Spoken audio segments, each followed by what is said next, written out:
할렐루야. 아멘. 할렐루야. 아멘. 한번 옆에 있는 분들하고 한번 인사하겠습니다. 하나님께서 당신을 너무나 사랑하십니다 하고 인사하겠습니다. 하나님 당신을 너무나 사랑하십니다. 할렐루야. 아멘. 하나님은 우리를 사랑하십니다. 그 사랑하심 가운데 거하는 저와 여러분들에게 오늘 말씀으로 채우시는 귀한 은혜가 있길 주님의 이름으로 축원드립니다. 우리가 말씀을 잘 들어야 됩니다. 특별히 하나님의 말씀 안에서 영적으로 정말 튼튼한 인생이 되어야 될 줄로 믿습니다. 제가 한 몇 달 전에 자꾸 다리에 쥐가 나는 거예요. 잘 때. 특별히 이제 다리에 쥐가 많이 나고, 심지어 이제 운동을 할 때면은 다리에 이렇게 쥐가 나고, 심지어 발가락에도 쥐가 나더라고요.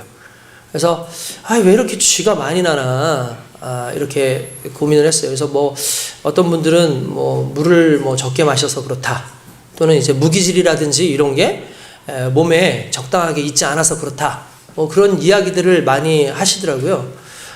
근데 어떤 분이 그런 얘기를 하시더라고요. 사람이 걷거나 뛸 때에 일반적으로 가장 힘이 많이 들어가야 되는 것이 허벅지하고 엉덩이래요. 그러니까 엉덩이하고 허벅지에 힘이 많이 들어가야 되는 거죠. 그러려면 어쨌든 엉덩이에 근육도 있어야 되고 허벅지에 근육도 있어야 돼요.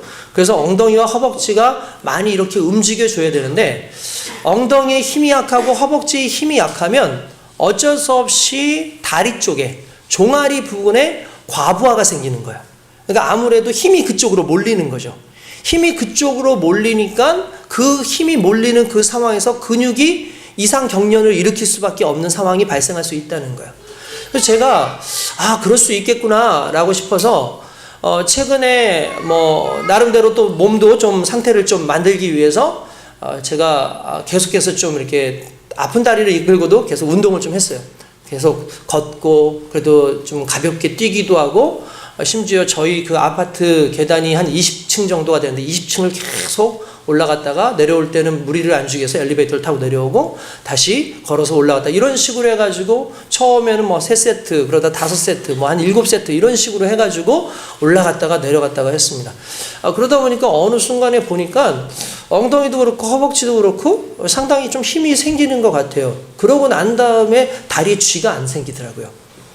제가 그때 제 몸 상태를 보면서 내가 상당히 많은 부분이 좀 무너져 있었구나. 실제로는 힘을 내야 되는 부분이었는데 거기에 근육이 빠지다 보니까 힘을 낼 수가 없었구나라는 걸 생각을 했어요. 제가 이걸 또 한번 우리의 삶 속에서 한번 좀 적용을 해봐야 된다는 생각을 했어요. 우리의 삶 가운데 우리의 육신이나 또는 우리의 삶에 문제가 생기면 우리는 삶을 지탱해주는 가장 기본적인 우리의 환경의 모습 또는 아니면 나의 상태의 모습을 실제로 생각하지만, 이걸 좀 더 넓은 관점에서 좀 더 깊은 관점이면 우리의 영적인 데 문제가 있을 수 있어요. 또한 우리의 정신적인 부분에 문제가 있을 수 있어요. 그러니까 우리가 영적으로, 우리가 정신적으로 우리가 건강하지 못하고 그것에 힘을 공급받지 못하면 엉뚱한 육신의 부분이나 또는 엉뚱하게 내 삶의 부분에서 과부하가 일어나서 그곳에서 문제가 발생을 하고 그것으로 인해서 내가 오히려 쓰러지게 되는 상황이 발생할 수 있다는 거죠. 그래서 여러분, 하나님의 말씀이 왜 중요합니까? 하나님의 말씀을 계속 듣는 것, 하나님의 말씀을 계속 읽는 것, 내가 끊임없이 기도하는 것은 내 영을 건강하게 하는 거예요. 내 영의 근육을 세우는 겁니다.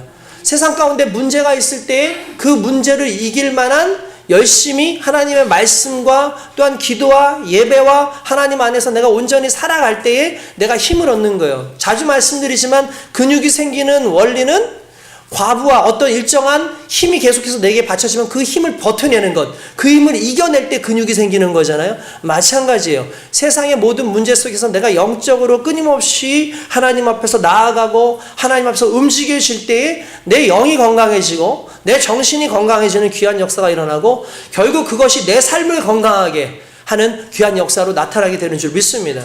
그래서 여러분, 전방위적으로 우리가 건강한 삶의 전인적인 그러한 건강을 얻기 위해선 영육 혼이 늘 강건한 그런 모습으로 살아가야 될 줄로 믿습니다.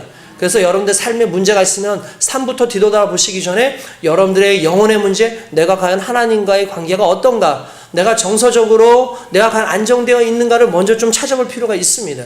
그리고 그것이 여러분들 다 충족되어진 이후에 다른 것도 보여요. 다른 삶의 문제, 나에 대한 문제를 아주 제대로 살펴볼 수 있는 상황이 된다는 겁니다. 그래서 오늘 저와 여러분들이 이 말씀을 듣고 또 말씀 속에서 우리의 삶의 건강을 다시 한번 좀 생각해보는 그런 시간이 됐으면 좋겠습니다. 지난주 설교를 올리고 나서 그 다음 날인가? 제가 유튜브로 이제 설교를 올리지 않습니까? 근데 유튜브 설교에 댓글이 올라온 거예요. 아유, 그냥 인기도 없는데 내 영상에 누가 이렇게 감동을 받아가지고 댓글을 올려주셨나. 너무나 감사하네. 하고 이렇게 나름대로 기대감을 가지고 있었는데 한 번도 받지 못했던 독특한 댓글을 제가 보게 됐습니다. 그러니까 제대로 살펴보면 악플이에요. 악플. 그러니까 안 좋은 글이에요. 솔직히 뭐 선풀은커녕 아예 댓글도 한번 올라오지 않는 그 상황에서 악플도 댓글이라고 반가운데 아무튼 이 글이 올라와서 제가 이렇게 읽었는데 그 내용이 참 재미있어요. 상당히 좀 장난스러우면서도 제가 그 사람이 누군지는 몰라요. 근데 은근히 기독교를 좀 혐오하는 모습으로 글을 쓰고 거기에 저에 대해서도 약간의 좀 안 좋게 이렇게 비아냥거리는 어떤 그런 글을 썼어요. 그래서 내용이 이런 겁니다. 제가 읽어드릴게요. 저는 뭐 거기에 뭐 전혀 뭐 제가 뭐 주눅 들거나 뭐 이런 게 아니기 때문에 기독교는 모순투성이의 종교다. 그래서 그것을 믿음으로 퉁쳐버리는 종교 장사의 극치다. 설교하는 목사도 믿음이 뭔지 알가나 한가? 하고 크크크 하고 이렇게 올렸어요. 제가 이렇게 보는데 화도 안 나요. 뭐 짜증도 안 나요. 그러니까 이런 내용이에요. 이게 무슨 말이냐면 그러니까 과학적으로 설명도 되지 않고 이 기독교인들 살아가는 모습들을 보니까 믿음에 대해서 뭐 얘기하지만 상당히 모순적인 삶을 살아가는데 그냥 믿어지지 않아도 그냥 목사들은 믿어라 믿어야 된다. 안 믿어지면 너 믿음이 없어서 그렇다. 믿어라. 이거 안 믿어지면 말씀 안 믿으면 네가 문제가 있는 거다. 믿어라 라고 그렇게 말을 한다는 거죠. 그리고 나서 그렇게 믿지 않으면 구원 못 받는다 라고 얘기하는데 그러니까 간단한 말해서 좀 헷갈리고 이해가 안 되면 그냥 믿음이라는 단어로 퉁쳐버리고 그렇게 믿으면 되는 거야. 뭐 그냥 그러고 있어. 이렇게 얘기를 한다는 거죠. 그렇게 얘기를 할 뿐만 아니라 그러다 보니까 이제 이게 종교로서는 사업의 최고 아니냐, 장사의 극치가 아니냐. 그러니까 간단하면서 교회를 가지고 장사를 하는 거 아니냐. 왜냐하면은 다른 거 뭐 밑전 없이 그냥 믿어 믿기만 하네. 믿으면은 헌금 많이 내. 뭐 이런 내용 아니겠어요? 이런 식으로 이제 한다는 거죠. 거기다가 이제 저를 이제 한 번 더 이렇게 얘기하더라고요. 거기에서 설교하는 목사가 뭐 믿음이 좀 뭔지는 알고 있냐? 그러니까 제가 뭐 믿음도 모르면서 성도들의 돈을 좀 뜯고 있다. 아마 이렇게 말을 하는 것 같아요. 제가 이분의 말이 이해가 됐어요. 뭐냐면은 일단은 이분의 입장에서 이분이 크리스찬은 아니라고 생각을 해요. 또는 크리스천이었다가 실망해서 떠난 분일 수도 있어요. 충분히 그럴 수 있습니다. 근데 분명한 것은 이 사람이 제 설교를 다 듣지는 않았을 것 같아요. 그리고 제가 이전까지 했었던 그 설교의 내용을 아마 듣지는 않았을 것 같아요. 그냥 제목이 믿음은 지속성이다 라고 얘기하니까 믿음을 통해서 지속적으로 뭘 뜯어내나 보다 이렇게 생각을 했을 수도 있고 뭐 다른 쪽으로 생각을 했을 수도 있을 것 같아요. 그러니까 첫 번째 먼저 얘기하면 이분의 입장에서는 본인의 경험에 대한 것에 상당히 솔직한 거예요. 이분은 믿음을 경험한 적이 없었을 것 같아요. 이분이 예수 그리스도가 누군지를 모를 거예요. 우리가 믿는 이유 자체를 모를 거예요. 그런 상황 속에서 그냥 종교적 입장으로만 보게 되면 상당히 의문스러운 것이 많은 것이 솔직히 우리 기독교입니다. 말도 안 되는 것을 믿는 것 같고 말도 안 되는 것을 믿으라고 강조하고 있고 도저히 믿어지지 않는데도 불구하고 그것을 못 믿고 있으면 그것을 막 배척하는 어떤 현상들이 기독교 안에 있다라고 생각한다면 외형적인 모습으로 드러나는 부분에선 그 사람의 말이 전혀 틀리지 않을 수 있다라는 그런 생각을 했어요. 그러나 분명한 사실은 그분이 조금 더 깊이 이해하고 그리스도 예수를 삶 가운데서 체험하고 진정한 믿음에 대해서 조금 더 고민을 했었다면 얼마나 좋았을까라는 그런 생각을 합니다. 여러분, 믿음의 영역이 어떤 건지 모르는 상황에서 경험되지 않은 그 믿음을 이야기하기가 쉽지 않아요. 그러니까 자기가 들은 대로 자기가 생각되는 대로 얘기할 수밖에 없어요. 그분도 아마 믿음에 대한 정확한 영역을 모르기 때문에 아마 그렇게 이야기하지 않았을까라는 그런 생각을 해봅니다. 솔직히 1차원이나 2차원에 사는 것들이 3차원을 이해할 수 없고 4차원을 살아가는 사람들의 그 삶을 3차원직 세상 속에서 살아가는 사람들이 이해한다는 것은 참 쉽지가 않은 부분입니다. 정말 말 그대로 믿음의 영역이긴 한데 그 믿음의 영역이 무조건 믿어라로 시작되는 것이 아니라 그 믿음은 나로부터 시작하는 것이 아니라 나를 만나주신 예수님으로부터 시작되는 게 믿음이거든요. 그러니까 그 1차적 경험이 우리에게 필요한 거예요. 그 1차적 경험이 있고 난 다음에 믿음으로 반응하는 거죠. 그냥 믿지도 않고 경험도 하지 않았는데 무조건 믿어라! 라고 얘기하는 건 말 그대로 그게 종교 장사인 거예요. 그러니까 저는 이 부분에 대해서 그분의 말을 나름대로 그 사람의 입장에서는 이해를 하지만 한 가지 안타까운 건 한 단계 더 들어가서 이왕이면 그리스도 예수를 만나고 그분이 누군지를 경험하고 그분 안에서 참된 은혜가 좀 있었으면 좋겠다라는 그런 생각을 해보는 겁니다. 여러분, 우리가 사는 세상을 사람들은 자꾸 증명하라고 하지 않습니까? 증명해봐라. 근데 사실이 사람들에겐 왜 그게 필요하냐면 보이지 않는 영역이잖아요. 하나님의 영역은. 근데 사람들은 보이지 않는 영역까지 이해할 수 있는 능력은 존재하지 않아요. 그러니까 항상 보이는 영역이 중요한 거죠. 그래서 여러분들 예수 믿는 사람들 잘 예수 믿어야 돼요. 예수 믿는 사람들이 잘 살아야 돼요. 잘 산다는 게 돈 많이 벌고 잘 산다는 게 아니라 적어도 하나님의 자녀처럼 살아야 돼요. 그래야 사람들이 믿음에 대해서 오해하지 않아요. 아니 저 사람들 저렇게 말을 하고 저렇게 살면서 정작 예수에 대해서 그냥 믿으라고 그렇게 얘기하고 있으니 얼마나 말도 안 되냐. 이게 정말 당연한 것 아닙니까? 적어도 우리가 예수에 대해서 정말 진정 알기 원한다면 그리고 그 예수를 진정 제대로 전하기 원한다면 우리의 삶 속에서 동일하게 입력값과 출력값이 같아야 된다는 거죠. 세상 속에서 하나님을 증거하는 데 제대로 된 모습으로 그렇게 증거할 수 있길 주님의 이름으로 축원드립니다. 할렐루야. 우리 옆에 있는 사람들한테 이렇게 지금 좀 피곤하고 졸릴 수도 있어서 깨우면서 이렇게 말하면서 이렇게 얘기합시다. 뭐라고 얘기하겠습니까? 자, 제대로 좀 살아봅시다. 시작. 제대로 좀 살아봅시다.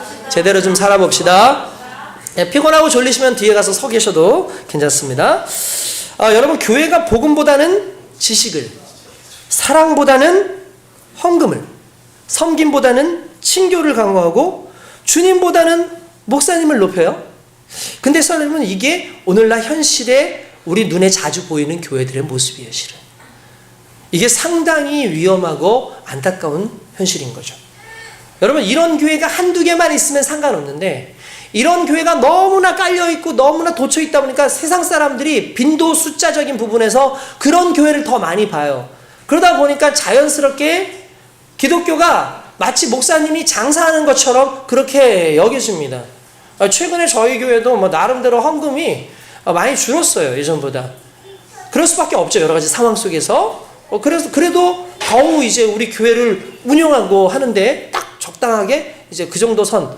물론 이제 많은 것을 풍성하게 할 수 없고 사례를 줄 수 있는 그런 상황이 되지는 않지만 그래도 교회가 어느 정도까지 돼요. 근데 목사님이든 또는 이제 중직자들이 교회 나오는 것이 돈을 벌기 위해서 나오는 건 아니잖아요.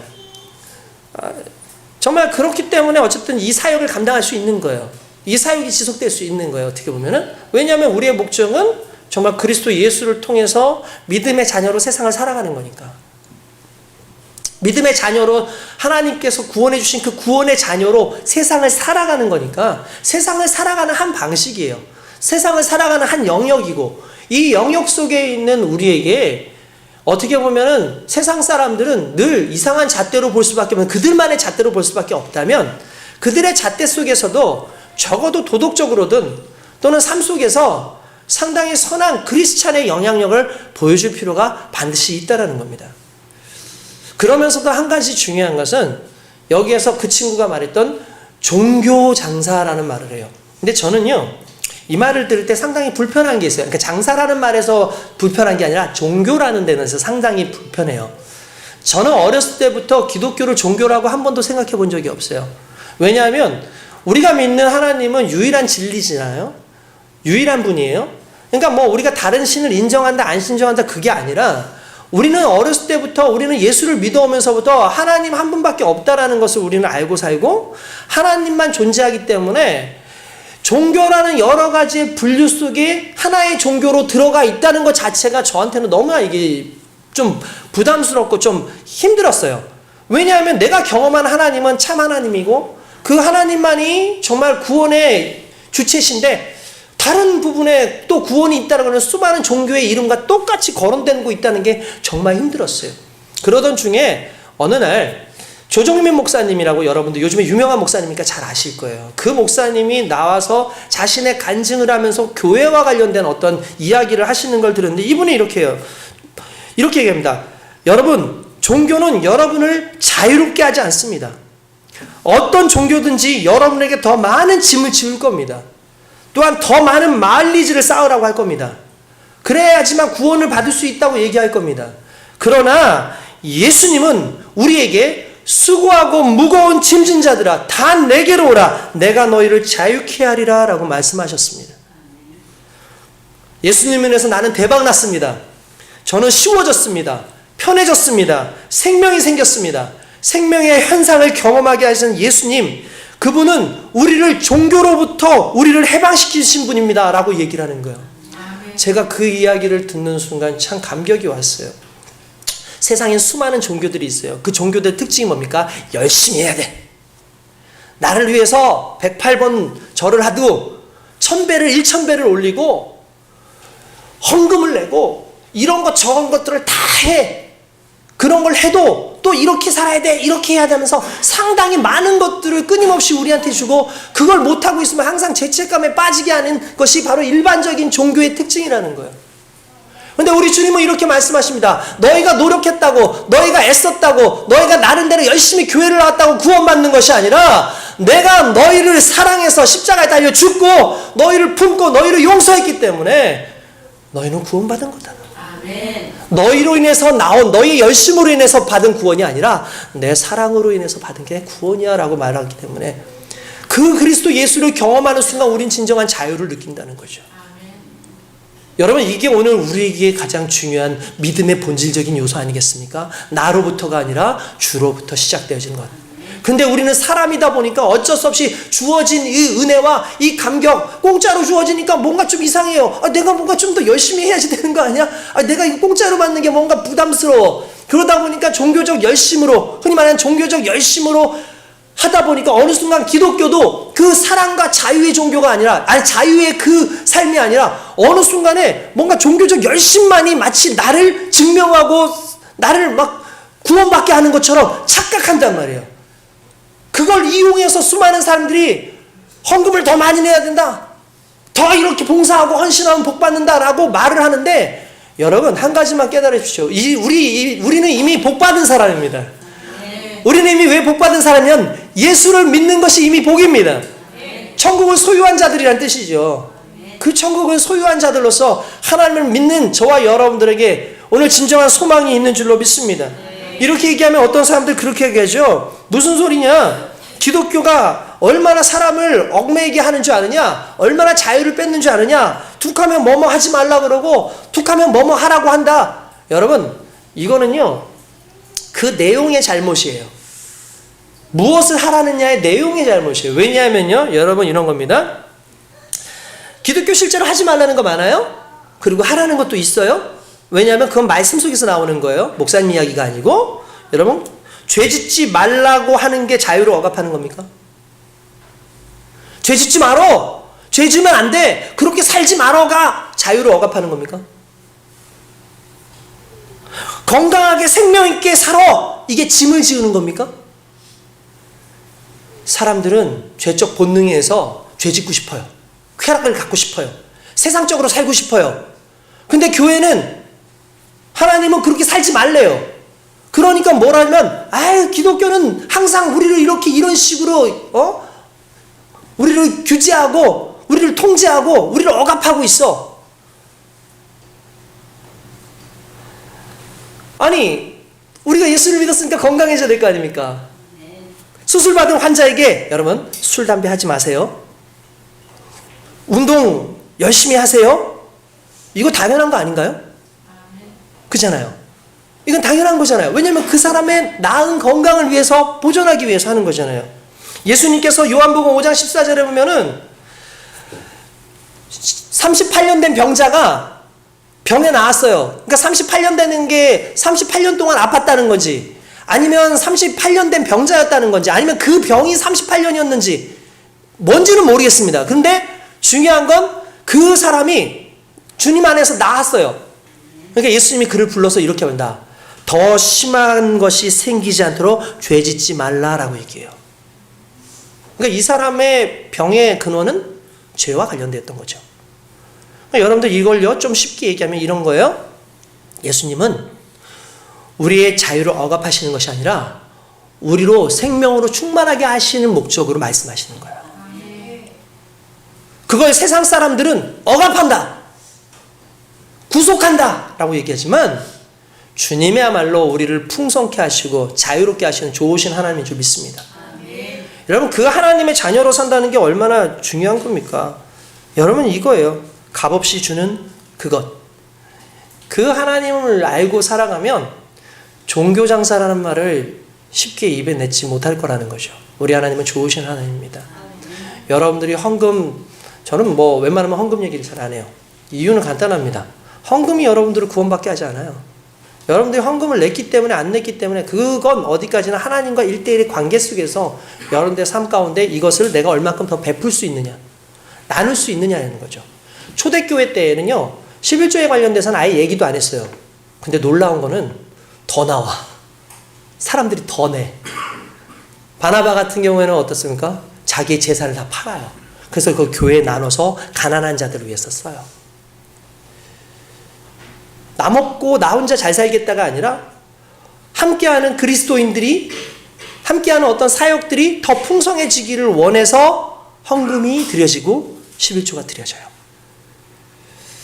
그러니까 여러분, 이거는 어떤 무슨 강요해가지고 될 수 있는 게 아니에요. 적어도 저와 여러분들이 하나님을 사랑하니까 그냥 하나님의 백성들에 대한 관심을 갖는 거죠. 그거 안 냈다고 해서 하나님 덜 사랑한다 이렇게 얘기하면 안 돼요. 하나님은 여러분들을 사랑하십니다. 우리의 형편을 다 아십니다. 하나님은 과부의 두렙돈까지 뺏는 그런 분이 아니에요. 솔직히 그 과부의 두렙돈, 우리는 믿음의 상징처럼 얘기하지만 그게 아니라 과부의 두렙돈, 정말 오늘 하루 벌어서 먹고 죽을 것도 없는 그 돈까지도 헌금을 강요하게 했던 그 당시에 바리새인이라든지 그런 사두개인들의 그런 횡포들, 그 종교인들의 그것을 지적하는 내용이에요. 그러니까 오히려 우리 기독교는 어떤 겁니까? 자유로우라는 것이죠.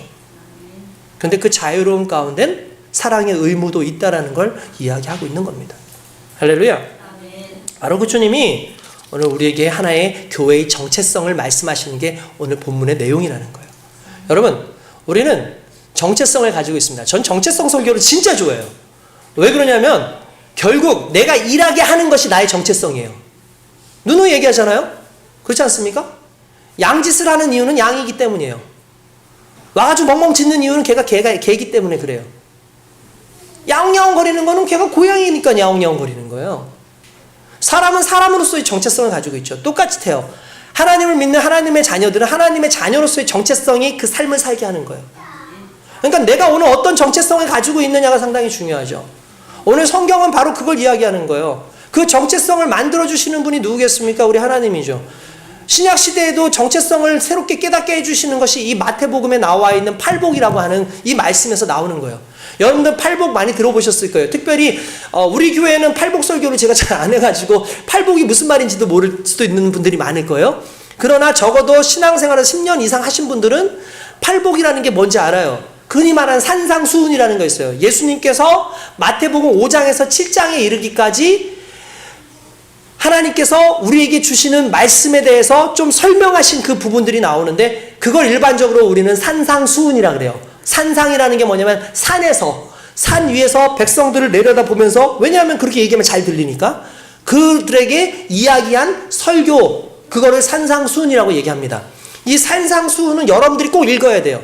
왜 그러냐면 우리의 정체성이 드러나 있는 말씀이기 때문에 여러분들 꼭 읽으시기 바랍니다. 오늘 저는 그걸 다 얘기하지는 않을 거예요. 왜냐하면 여기에서 나와 있는 의미를 얘기하고 싶어가지고 그러는 거니까요. 산상수훈에 나와 있는 이 말씀들, 팔복이라고 하는 8가지 복, 뭐뭐 하는 자는 복이 있나니 어떻게 될 것이다, 뭐뭐 하는 자는 복이 있나니 어떻게 될 것이다, 이 8가지의 복에 대해서 우리는 그것을 깊이 생각을 하는데 그 복에 대한 부분을 조금 더 집중적으로 의미를 좀 해석할 필요가 있기 때문에 제가 그렇게 이야기를 하는 겁니다. 그러면 오늘 말씀의 내용이 뭔가 조금 더 깊이 살펴보면은 이런 내용이에요. 초반에 보니까 무리들이 예수님 앞에 달려오고 예수님께서 무리들을 향해서 설교를 하는 내용이 납니다. 여기서 무리들이라는 단어가 중요해요. 여기서는 제가 헬라어 성경을 찾아보니까 정관사가 붙는데 투스라고 하는 정관사가 붙어요. 몰라도 돼요. 그냥 정관사가 붙는다는 건 그 무리 이런 뜻이에요. 그 더가 붙으면 그라는 뜻이죠. 그라는 말은 그냥 난생 처음 갑자기 등장하는 사람들이라는 게 아니라 정해져 있는 어떤 사람들인 거예요. 정해져 있는. 그러면 어떤 정해진 사람이냐면 바로 마태복음 5장 이전에 있었던 그 무리들이거든요. 근데 그 무리들이 특징이 있어요. 그 무리들은 어떤 사람이냐? 대부분 가난한 사람들이었어요. 대부분 힘없는 사람들이었어요. 대부분 병자들이었어요. 이때에 그들을 예수님 앞에 나왔고 예수님께서는 그 병을 고쳐주셨어요. 귀신 들린 자는 귀신을 내어 쫓아주셨어요. 그들에게 소망을 주셨어요. 희망을 주셨어요. 말 그대로 기적을 경험한 거예요. 그러니까 지금 이 무리들은 어떤 무리들이었어요? 기적을 경험한 무리였다는 거죠.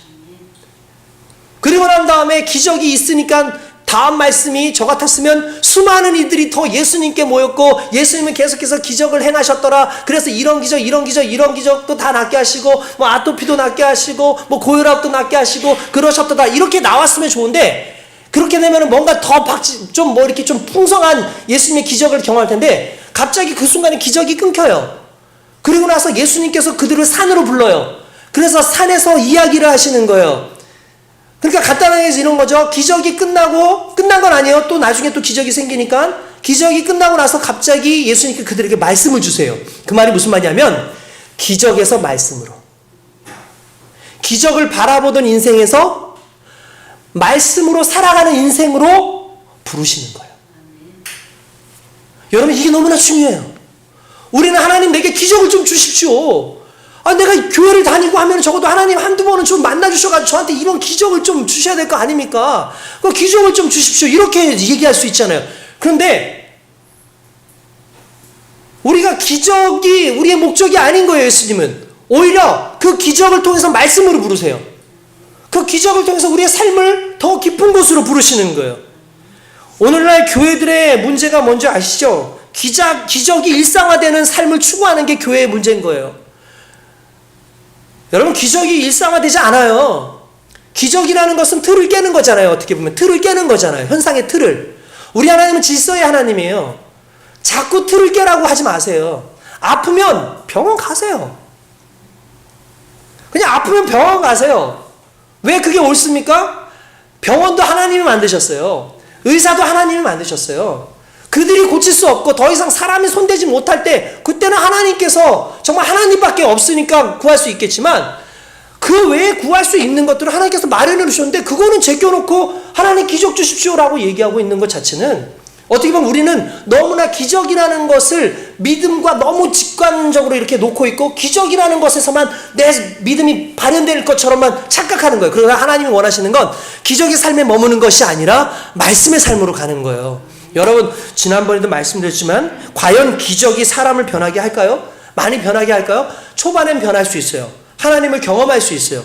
그런데 중요한 건 기적을 경험해도 삶이 그렇게 변하지 않는 사람 많이 봤어요. 오히려 기적을 경험하고 난 다음에 자꾸 정말 그 기적 어쩌다가 오는 특별식 아닙니까? 그 특식만 자꾸 원해서 이 목사님 찾아다니고 저 목사님 뭐 부흥회 가면은 기적이 임한다더라. 저 목사님 가면은 또 뭐 그런 예언을 듣는다. 그런데 쫓아다니는 사람들이 많은데 그런 사람들은 여전히 기적에 머물러 있는 사람들이에요. 근데 성숙한 사람들은 말씀의 단계로 가죠. 그러니까 오늘 성경의 말씀이 그걸 얘기하고 있는 거예요. 어떻게 보면 기적 안에 있었던 사람에게 말씀의 단계로 오는 거예요. 그래서 산상수훈이라고 하는 하나님의 말씀, 하나님 백성들은 어떻게 살아야 되는지에 대해서 설교를 하시기 시작을 하는 겁니다. 여러분 우리가 잘 아는 그 모세의 시대 때 기적이 얼마나 많았습니까? 모세의 기적 여러분들 잘 아시잖아요. 뭐 10가지 재앙 그래가지고 뭐 정말 그 이스라엘 백성 200만 명이 되는 이스라엘 백성들을 빼내가지고 저 가나안 땅을 이끌기 위해서 강야로 데려오지 않습니까? 강야로 가야 되는데 이 홍해가 막혀 있으니까 기도해가지고 또 홍해를 갈라가지고 그것을 건너가게 하지 않습니까? 배가 고픈데 여기서 농사 지을 수도 어떡합니까? 그러니까 하늘에서 40년 동안 만나라고 하는 먹을 것을 내려주셔가지고 먹게 하시지 않습니까? 고기가 먹고 싶은데 그럼 메추라기를 보내서 고기를 뜯게 하지 않으십니까? 목이 말라요. 그럼 반석을 깨뜨려서 물이 나오게 하지 않습니까? 그렇게 40년간 하나님께서 그들에게 계속해서 기적을 베풀어 주시지만 시내산에 딱 가서 그들에게 말씀을 주세요. 솔직히 그런 기적을 주고 나서 그들이 우리 하나님 너무 좋다 그랬습니까? 아니죠. 배반하잖아요. 맨날 이 빵만 먹냐? 아주 고기도 먹고 싶다. 왜 이런 하나님 왜 우리를 여기 굶겨 죽이려? 원망해요. 조금만 목말라도 목말라 죽겠는데 뭐 하는 거냐? 원망해요. 여러분, 기적을 경험했다고 해서 사람이 신앙이 좋아지는 게 아니에요. 기적을 경험했다고 그 사람이 제대로 된 삶을 사는 게 아니에요. 기적보다 더 중요한 건 기적 이후에 나를 향한 그 하나님의 말씀대로 살아갈 때 내가 건강한 사람인 거예요. 산소 호흡기 꽂고 있을 때 내가 건강한 겁니까? 살기는 하죠. 어떤 사람이 건강한 거예요? 이거 빼고 내가 직접 숨을 쉬고 내가 움직여서 활동하는 게 건강한 사람인 거잖아요. 기적이 끝나지고 말씀을 통해서 내가 삶을 살아가면서 말씀대로 행해낼 때 내가 건강한 사람인 거예요. 그 건강한 사람으로서의 삶을 사람들에게 얘기해 주는 게 오늘 산상수훈에 대한 내용인 겁니다. 여러분, 기적이 위험한 이유가 뭡니까? 기적의 주체가 하나님에게서 사람에게로 바뀔 수 있어요. 어느 순간에 내가 직접 기도하는 것보다 부흥사를 쫓아다니고 어떤 유명한 목사님을 찾아다니면 어떤 큰 교회를 가면은 거기 가면은 내가 기적을 경험할 수 있을 것 같다라고 착각하는데 결국 그건 하나님을 찾는 게 아니죠. 누굴 찾는 거예요? 그 목사, 신령한 그 목사를 찾아가는 거예요. 하나님은 목사에게 대단한 능력을 주신 게 아니에요. 하나님의 능력이시죠. 가끔씩은 제가 여러분들한테 이제 가끔 기도해가지고 기침도 안 나는 거 너무 감사해요. 이왕이면 좀 더 빵빵했으면 좋겠는데 그래도 중요한 건 그가 기도하잖아요. 그 기도를 하나님 들으시잖아요. 이 기침 감기는 조금 있을 수 있지만 더 큰 걸 막아주시잖아요. 더 큰 부분에서 우리를 만지시잖아요. 그 하나님 좋으신 하나님 아니십니까? 사람들이요, 왜 우리를 주목하느냐? 이를 낫게 하시는 그리스도 예수니라라고 말씀하신 것처럼 우리가 아니라 하나님께 영광을 돌리는 것, 그 하나님이 집중되게 하는 것이 우리 믿음의 신앙생활의 특징이고 그것이 가장 중요한 우리의 삶의 모습인 줄로 믿습니다. 여러분, 그것이 중요합니다. 그래서 말씀이 삶에 대해 결국 말씀으로 사는 거예요. 이 말씀으로 사는 것이 믿음입니다. 기적을 경험하는 믿음에서 말씀으로 사는 믿음으로 갈 때 우리가 하나님의 자녀인 거예요. 기적은 일시적이고 현상적이지만 말씀은 영원하고 우리의 삶을 조명하게끔 되어 있습니다. 여러분, 예수님을 따르는 사람들 대부분 어떤 사람이세요? 기적을 맛본 사람들. 베드로도 기적을 맛봤잖아요. 그렇지 않습니까? 대부분 기적은 바로 그 무리들에게 인식의 전환을 시키는 거예요. 정체성의 전환을 확립을 위해서 산상수훈은 어떻게 보면 예수님께서 계획된 말씀이라는 거죠. 실은 이 산상수훈이 마태복음에 있잖아요. 이 마태복음은 뭐하고 이렇게 비교가 되냐면 모세가 시내산에서 하나님의 율법을 받을 때와 비슷한 구조로 되어 있어요. 비슷한 구조로. 그래서 예수님께서 모세의 자리에 앉아요. 모세의 자리라는 게 뭐냐면 일정한 자리, 회당이나 이런 데 가면 랍비라든지 이런 선생님들만 앉을 수 있는 돌로 된 자리가 있어요. 그러니까 그 자리에 앉아서 설교를 하는 거예요. 예수님께서도 그 산상산에서 이렇게 앉아가지고 그들에게 설교를 하시는 그런 상황이었던 거예요. 근데 그 내용이 흡사, 과거 모세가 하나님께로부터 율법을 받아가지고 이스라엘 백성들한테 얘기해 주는 거랑 너무나 흡사한 거예요.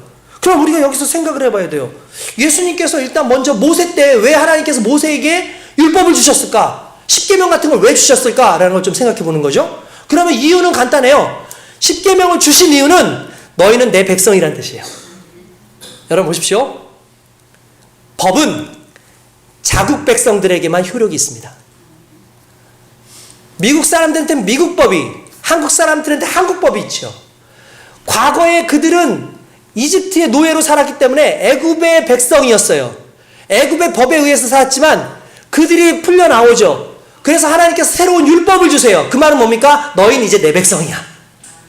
그러니까 율법을 주신 이유는 이 율법을요 이방인들에게 강요하지 않았어요. 예수님 하나님께서 이방 사람들 너희도 율법 지켜라 이렇게 얘기 안 해요. 누구에게만? 오직 하나님의 백성이라고 하는 이스라엘 너희들만 율법을 지켜야 돼 라고 얘기를 했어요. 그러니까 율법을 지키는 것 자체가 바로 하나님의 백성이라는 하나님 나라에 살고 있다는 뜻이 되는 거죠. 그게 예수님 오시기 이전에 모세를 통해서 주어졌던 율법이고, 율법은 결국 이스라엘이라고 하는 나라에 이 단결력을 주는 하나의 가장 중요한 부분이었다는 거예요. 그런데 여러분, 신약시대 옵니다. 예수님께서 팔복을 주세요. 말씀을 주세요. 그래서 새로운 법을 주시는 거예요. 이렇게 하면 옛날엔 복 받았어. 이렇게 하면 복 받았어. 이렇게 하면 복 받았는데 이건 반대야. 너희가 가난하면 복이 있어. 너의 심령이 가난하면 복이 있고, 너의 인생이 가난하면 복이 있고, 너희가 핍박을 받으면 복이 있고, 너희가 어려우면 복이 있고, 너희가 정말 힘들 때 괴롭지. 근데 그게 복이 있는 거야 라고 얘기를 하시는 거예요. 새로운 법을 주셨어요. 새로운 법을. 왜 새로운 법을 주셨는지 아십니까? 그게 사랑의 법이에요. 예수 그리스도께 이전까지는 눈에는 눈, 이에는 이라는 방식으로 그렇게 제정되어 있던 법에서 이제는 그런 것이 아니라, 그렇게 했지만, 어려웠지만, 정말 힘들었지만, 그럼에도 불구하고 너희를 사랑한다라는 그 법으로 주신 것이 산상수훈 팔복의 말씀인 거예요. 그래서 이렇게 말씀하는 거죠. 이제 이 복을 너희에게 주는데 이 복을 지키는 자가 하나님의 자녀다라고 얘기하는 거예요. 법을 왜 주셨다고요? 다시 말하죠. 법은 내가 하나님의 자녀라는 것을 인정하는 거예요. 누구만 그 법을 지켜요? 하나님의 자녀만 그 법을 지켜요. 하나님 나라 안에 있는 자만 그 법을 지켜요. 왜 그렇습니까? 하나님의 자녀이기 때문에 지켜야 될 법이기 때문에 그래요. 산상수훈이 바로 그 법인 거예요. 하나님께서 그 법을 주신 거예요. 실제로 이 법이라는 것이요, 여러분 그냥 대충 주신 법이 아니라는 걸 여러분들 알아야 됩니다. 누구에게 주신 법인지를 생각해야 돼요. 여러분, 이 당시의 법은요, 계급사회였어요. 여러분들, 지금이야 우리 민주주의 사회 아닙니까? 그러니까 우리가 차별법 금지, 차별법 금지 뭐 하면서 우리가 반대하고 막 이런 걸 막 하고 있는데, 차별하지 마라 라는 말이 있잖아요. 근데 오늘날의 차별이라는 말과 그 당시의 차별이라는 것은요, 전혀 다른 문제였어요. 실제로 오늘날의 차별은 죄 짓고 있잖아요. 문제가 있잖아요. 그거 하면 안 된다라고 얘기하는데, 그렇게 살고 있는 나를 왜 차별해? 라고 얘기하는 거잖아요. 어떻게 보면. 근데 예수님 당시는 말 그대로 사회에 차별이 있을 수밖에 없는 차등이 있었어요. 노예가 있었어요. 평민이 있었어요. 귀족이 있었고 왕이 있었어요. 그러니까 법이 다 달라요. 귀족한테는 귀족의 법을 주겠죠. 왕한테는 왕의 법이 있을 거 아니에요. 노예는 노예의 법이 있을 거 아니에요. 노예만 지켜야 되는 법이라는 게 있잖아요. 평민은 평민이 지켜야 될 법이 있잖아요. 그러니까 법이 다 달랐어요. 그러면 오늘 하나님께서 이 산상수훈을 통해서 우리에게 주신 법은 도대체 어떤 부류에 있는 사람들에게 주시는 법일까를 잠깐 좀 생각해 볼 필요가 있어요. 우리의 정체성이고 우리의 존재니까. 그리고 이거를 좀 찾다 보니까 가장 중요한 부분이 나와요. 그게 뭐냐면요, 9절이에요. 한번 9절 한번 같이 읽어봅시다. 여러분 9절 한번 같이 읽어봐요. 자, 시작. 화평케 하는 자는 복이 있나니 그들의 하나님의 아들이라 일컬음을 받을 것이며. 할렐루야. 할렐루야. 여러분 보세요. 화평케 하는 자는 복이 있나니, 당시에 화평케 할 수 있는 사람이 누굴까요? 노예일까요? 화평케 할 수 있는 사람은 평민입니까? 화평케 할 수 있는 사람들은 왕이에요. 그러니까 여러분, 누가 화평하게 합니까? 왕이 할 수 있는 거예요. 왕이 화평하게 만들 수 있고 왕이 평화를 줄 수 있는 거예요. 그러니까 화평케 하는 자라는 말은 하나님이 우리를 노예로 보시는 게 아니라 우리를 왕 같은 제사장으로 보는 거죠. 왕 같은 자녀로 봐요. 왜? 하나님이 인류의 왕이시니까, 그리스도가 인류의 왕이니까 우리를 동일한 선상에서 우리로 하여금 너희는 왕 같은 존재니까 화평케 해라고 말씀하시는 거예요. 할렐루야. 여러분, 그 믿음을 가지고 우리가 살아가야 되는 겁니다. 그게 우리의 정체성이에요. 실은 성경에 보면 애통하는 자는 복이 있나니 너희가 위로를 받을 것이 이렇게 돼 있잖아요. 근데 원어를 보면 그렇게 되지 않았어요. 원어를 보면 어떻게 되면 복이 있도다 이렇게 나와요. 복이 있도다, 위로를 받을 것인데 누가? 애통하는 자가. 그러니까 무슨 말이냐면 복부터 나와요. 조건절이 아닌 거예요. 무슨 말이냐면 너희가 이미 하나님의 아들이기 때문에 화평하게 하는 거야. 너희가 이미 천국을 가지고 있기 때문에 가난한 거야. 여러분, 세상에 가난해요. 왜? 이미 천국으로 풍요하니까. 이게 하나님의 법이에요. 그러니까 정체성부터 얘기하는 거예요. 우리 존재부터 얘기하는 거예요. 너 이런 존재야. 너 이 왕이야. 너 하나님의 아들이야. 그러니까 화평케 하지. 너 지금 이미 위로를 받은 사람이잖아. 위로를 받은 사람이야, 이미. 그런 사람들이 애통할 수 있지. 그러나 이미 우리가 위로가 존재하니까 걱정하지 마. 우리의 존재에 대해서 얘기하시는 거예요. 이게 얼마나 놀랍습니까? 이게 하나님께서 우리에게 주시는 가장 귀한 말씀인 거예요. 이 정체성을 가지고 살아가니까 세상 가운데 고난도 이겨내는 겁니다. 이 정체성을 가지고 살아가기 때문에 내게 위로하시는 분이 있다는 걸 알고 나를 정말 구원하시는 분이 있다는 걸 알기 때문에 세상 속에서도 담대하게 나갈 수 있는 이유가 바로 그거예요. 그 사람이 복이 있다는 거예요. 어떤 사람일까요? 하나님이 자녀 삼아 주신 그 사람. 기적에 머물러 있는 것이 아니라 하나님의 자녀로서 세상을 변화시킬 그 사람. 그러니까 이거 뭐 우리식으로 얘기하면 왕이 되려는 자 왕관의 무게를 보더라. 이 말하고 똑같은 거죠. 하나님의 자녀, 하나님께서 주신 그 왕의 신분, 세상 속에서 왕으로 살고 싶은 사람, 왕관, 그 무게를, 너를 힘들게 하는 그 세상의 무게를 이겨라. 그래야지. 왜냐하면 너는 왕이니까. 믿는 사람들이 세상의 문제 때문에 바르르 떨고, 믿는 사람들이 세상의 어떠한 환경의 이 어려움 때문에 녹아가지고 신앙생활을 하니 많이 내가 이러니 저러니 이 자체가 어떻게 보면 스스로가 정체성을 잃어버리고 있는 거예요. 오늘 우리가 하나님의 정체성을 온전히 찾아야 되는 줄로 믿습니다. 그러면서 주님께서 말씀하시잖아요. 그 다음에 너희는 세상의 소금이야. 너희는 세상의 빛이야. 라고 말씀하지 않습니까? 할렐루야. 여러분들은 세상의 소금입니다. 세상의 빛입니다. 뭐 이 내용은 너무나 잘 알잖아요. 그래서 소금처럼 짠맛을 내야 된다. 빛이 되어서 사람들을 비춰줘야 된다. 그런 말씀일 것 같지만 실은 여러분 여기에는 숨겨져 있는 또 하나의 뜻이 있습니다. 소금과 빛의 공통점이 뭘까요? 좀 다른. 그게 뭐냐면요. 이런 거예요. 소금과 빛은요. 대체제가 없어요. 대체제가 없어요. 설탕은 스테비아, 올리고당. 그렇죠?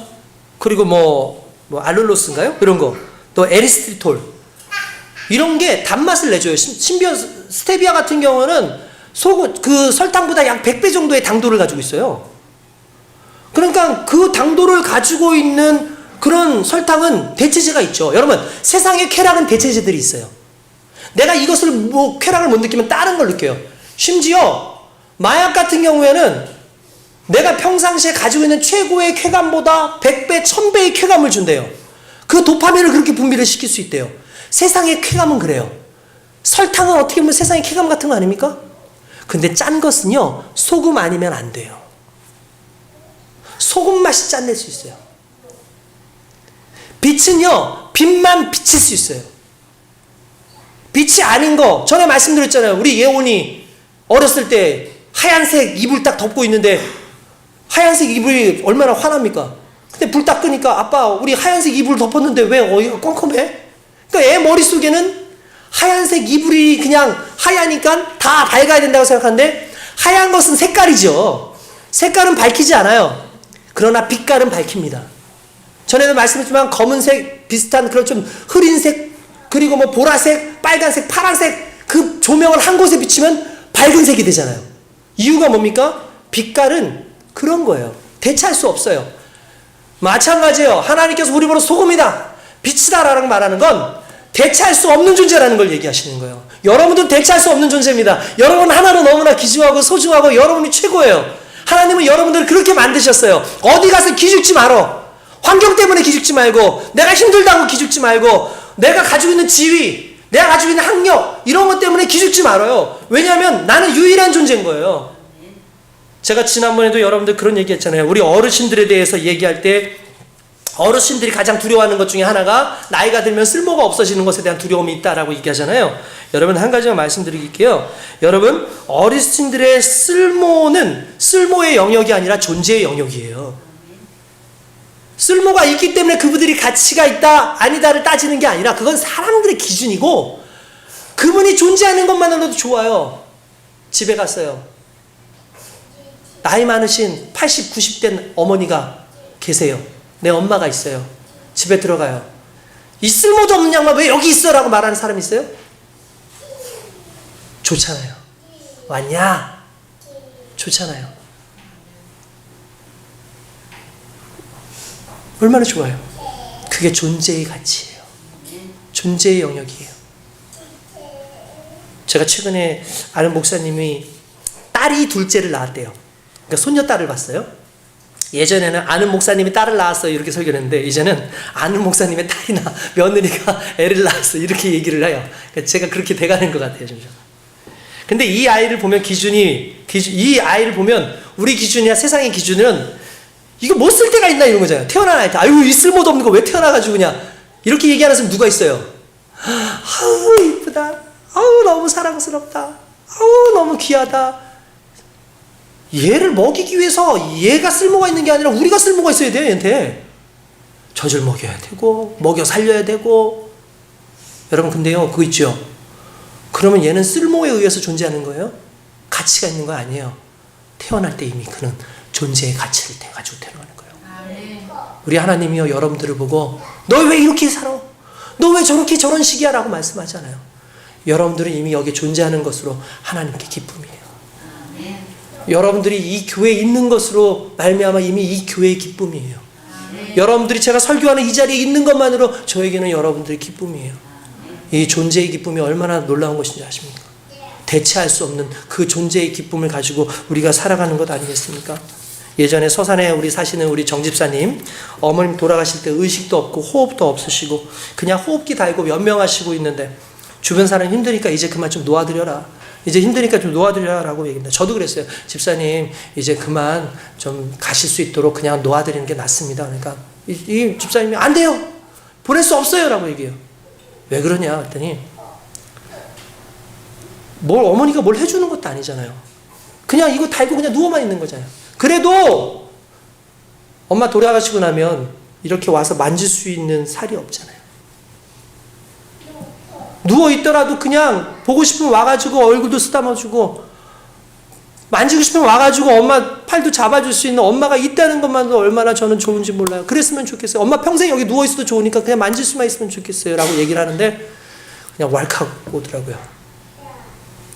그 존재의 가치. 우리 하나님 그렇게 우리를 보시는 거예요. 우리의 존재가 그런 존재라는 거예요. 여러분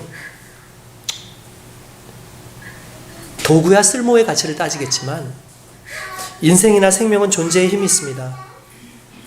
날 힘들게 할 때도 있지만 그래도 하나님 뜻 안에서 존재하는 그 존재의 힘이 너무나 커서 내 자녀가 귀하고 내 남편, 내 아내, 내 주변이 귀한 거죠. 하나님 우리에게 그걸 계속해서 말씀하시고 계시는 거예요. 존재의 그 가치. 이 땅에서 무시받을 존재는 아무도 없습니다. 왜냐하면 하나님이 직접 지으신 존재이기 때문에 그렇습니다.